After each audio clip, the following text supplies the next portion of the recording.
En aquel tiempo dijo Jesús: en verdad os digo, el que no entra por la puerta en el aprisco de las ovejas, sino que salta por otra parte, ese es ladrón y bandido.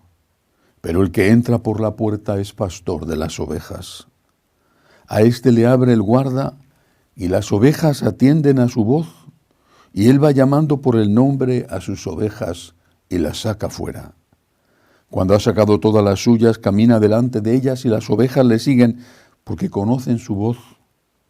A un extraño no lo seguirán, sino que huirán de él porque no conocen la voz de los extraños. Jesús les puso esta comparación, pero ellos no entendieron de qué les hablaba. Por eso añadió Jesús: en verdad os digo, yo soy la puerta de las ovejas. Todos los que han venido antes de mí son ladrones y bandidos, pero las ovejas no los escucharon. Yo soy la puerta. Quien entre por mí se salvará y podrá entrar y salir y encontrará pastos. El ladrón no entra sino para robar y matar y hacer estragos. Yo he venido para que tengan vida y la tengan abundante. Palabra del Señor. Gloria a ti, Señor Jesús. Jesús es la puerta.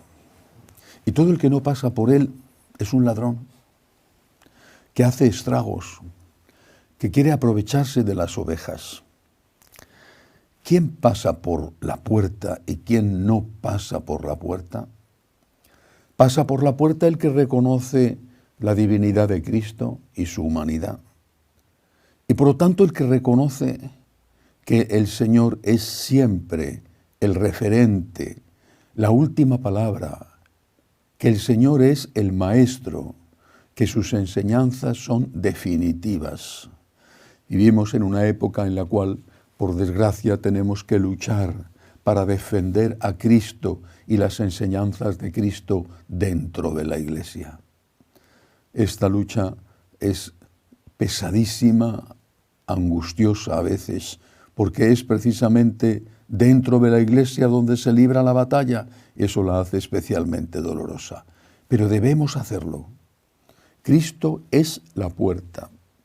Nadie puede decir que Cristo está anticuado. Nadie puede decir que las enseñanzas de Cristo son unas enseñanzas de un ignorante que no conocía los avances de la sociología o de la psicología o de cualquier otra pseudociencia, porque a veces esas ciencias se manipulan y se convierten en pseudociencias. Cristo es la puerta.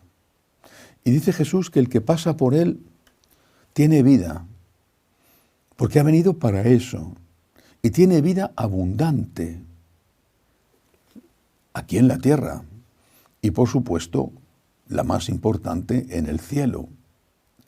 Y tiene vida aunque el seguimiento de Cristo sea un seguimiento fatigoso, aunque suponga esfuerzo, porque las cosas importantes en la vida siempre suponen sacrificio y esfuerzo. ¿Y qué sucede con el que no pasa por él? Yo creo que hay una estrategia del demonio que es la de hacer dulce la tentación. Si la tentación fuera antipática, amarga, poco atractiva, nadie caería en la tentación. Si cuando estamos sometidos a la tentación del tipo que sea, viéramos las consecuencias que vamos a tener después con la tentación, después de haber caído en ellas, seguramente muy pocos caerían en la tentación. La estrategia del demonio pasa por hacer la tentación muy agradable, realmente atractiva. No se te presentan nunca las consecuencias de eso. Eso es lo que está pasando con los malos pastores.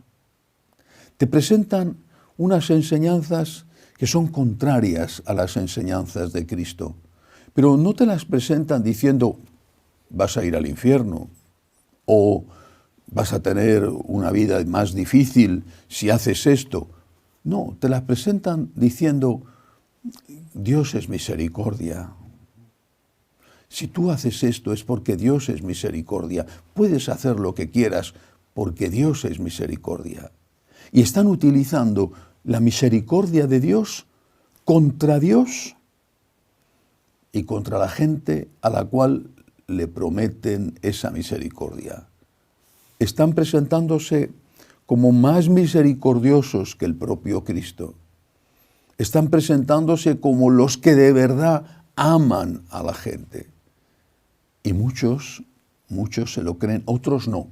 Dice Jesús, mis ovejas escuchan mi voz y no seguirán la voz de los malos pastores.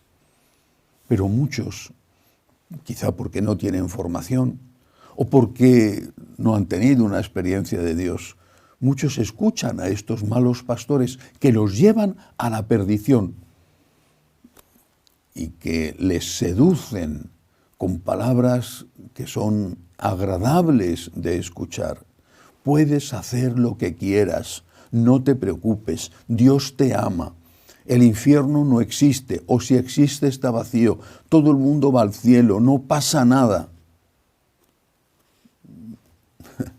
Me contaban el otro día que un famoso sacerdote en un país latino había dicho durante la Semana Santa que el domingo de Pascua podía ir a comulgar todo el mundo, estuviera en las condiciones en que estuviera, porque era el día de la resurrección de Cristo, y ese día todo el mundo podía ir a recibir la Sagrada Comunión sin confesarse, en cualquier estado en que estuviera. Este es un sencillo ejemplo, es uno más. Y seguramente este sacerdote piensa que está haciendo lo mejor para el pueblo y que eso es una expresión de la misericordia de Cristo. Pero no está enseñando a la gente que no se puede ir a comulgar en pecado mortal, porque eso es ofender al Señor y hacerse daño a sí mismo. El que come y bebe el cuerpo y la sangre de Cristo sin estar preparado, come y bebe su propia condenación. Por eso, lo mismo que decimos que Cristo es el buen pastor y que solo Él es el buen pastor y que solo Él tiene palabras de vida eterna y que sus palabras no pasarán nunca, tenemos que reconocer que hay muchos malos pastores y que esos malos pastores actúan como lobos con piel de oveja. Dios les juzgará porque lo que haya en su conciencia es un asunto entre Dios y ellos. Quizá esos malos pastores no lo fueron siempre y han sido engañados en su seminario o en su etapa formativa en algún momento por otros que los han hecho malos pastores. Pero el daño es inmenso. Hay que plantearse una vez más, ¿qué me enseña Jesús? ¿Qué nos enseña Jesús? Yo a quien sigo es a Jesús. Y esa es la voz del buen pastor. Y no quiero escuchar ninguna otra voz que no sea la voz del buen pastor. Entre otras cosas, porque quiero vivir en paz con mi conciencia en la tierra y quiero estar con Jesús, con Dios, con la Virgen María cuando llegue la hora en el cielo. Que así sea.